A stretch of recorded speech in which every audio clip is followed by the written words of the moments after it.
He was 300 pounds, broken, drowning in the filth of his own despair. Every single day, he sprayed cockroaches for a living. This wasn't just a job. It was a mirror reflecting his soul. Broken, crawling, forgotten. This was the bottom. This was the dark abyss where ambition died and regret festered. You think you know rock bottom? You haven't seen it until you've woken up in a living tomb, breathing in the stench of your own failure. This was his truth. This was his hell. But then, something shifted. A whisper in the dark, a tremor of defiance in the belly of a dying man. He looked at his pathetic existence, at the grime, at the wasted potential, and he felt a rage ignite. Not at the world, not at his past, but at the coward he had become. He made a decision in that moment of absolute disgust, a vow carved into the stone of his broken heart. He decided to become the hardest man on the planet. And by damn, he did. His story wasn't just a physical struggle. It was forged in the fire of a tormented childhood. Abuse, fear, constant terror. He grew up knowing only the harsh hand of his tormentors, the constant threat of violence. His home was a battlefield, his sanctuary, a nightmare. The weight he carried wasn't just fat. It was the baggage of trauma, a suffocating shroud that clung to him for years. This was the foundation of his silent suffering. The weight wasn't just on his frame. It was in his mind, in his spirit. He lived a life of quiet desperation, the echoes of his past abuse still ringing in his ears. Every day was a fight against himself, a battle he was losing.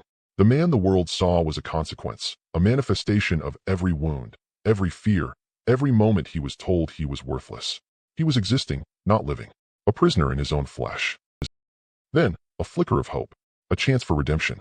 He saw an advertisement for Navy SEALs, a path to prove himself. He called the recruiters. They laughed. How could this broken, obese man, this relic of a forgotten past, ever survive the most grueling training on Earth? They saw a joke. They saw an impossibility. But he saw a challenge. He saw his only way out. He decided their laughter would be his fuel. The transformation began, not with a miracle, but with a hammer, with suffering. Every single damn day, he chose the pain. He chose the grind. He chose to break himself down, to shed the dead weight, literally and figuratively. He ran. He lifted. He starved. He pushed past every single voice telling him to quit, every muscle screaming for surrender. He lost 100 pounds in 3 agonizing months. This wasn't willpower. This was a war. This was him remembering that nobody is going to come save you. You have to save yourself. He made it to SEAL training. He pushed himself to the brink, and then past it. He faced the hell of BUD/S, the infamous Hell Week. He fought. He bled. He endured. Until his body, ravaged by pneumonia, finally gave out. He was pulled from the course. He failed. The dream shattered. His body broken. His spirit bruised. The easy path would have been to quit, to accept defeat, to return to the roach-infested apartment. But he wasn't built for easy. He healed. He trained. He came back. And he failed again. Another attempt at SEAL training, another agonizing setback. Most men would have crumpled. Most men would have blamed fate, blamed their past, blamed the world. But Goggins looked inward. He asked himself what he truly wanted. And the answer was always the same. To conquer. To dominate. To be unfucking breakable. He knew the depths of his own potential were still untouched. He understood this fundamental truth. When you think you're done, you're only at 40% of your potential. He still had 60% left in the tank. He kept going. He didn't just come back again. He became the beast. He conquered SEAL training. He pushed further, becoming an Army Ranger. But that wasn't enough. The suffering had taught him a profound lesson. He sought out more pain, more challenges, more limits to shatter. Ultramarathons. 100 miles, 200 miles. On broken feet, on busted shins. His body screamed. His mind pushed back harder. He didn't just meet the standard. He became the standard. There are moments that define a man, moments that separate the contenders from the true conquerors. Goggins found his repeatedly in the crucible of ultra-endurance. He ran on broken legs, stress fractures screaming with every single stride. Doctors told him to stop. His body begged for rest. But his mind refused. It dared him to go further. It commanded him to endure. He wasn't just running for a finish line.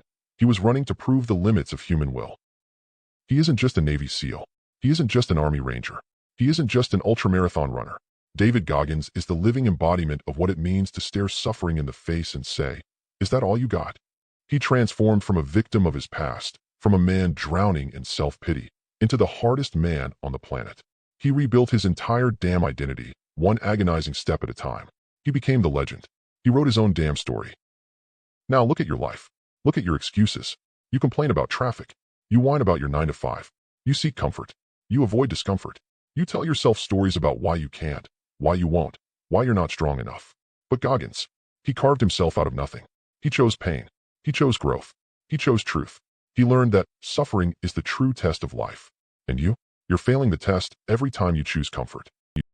Deep inside you, right now, lies a dormant beast, an untapped reservoir of strength you refuse to acknowledge.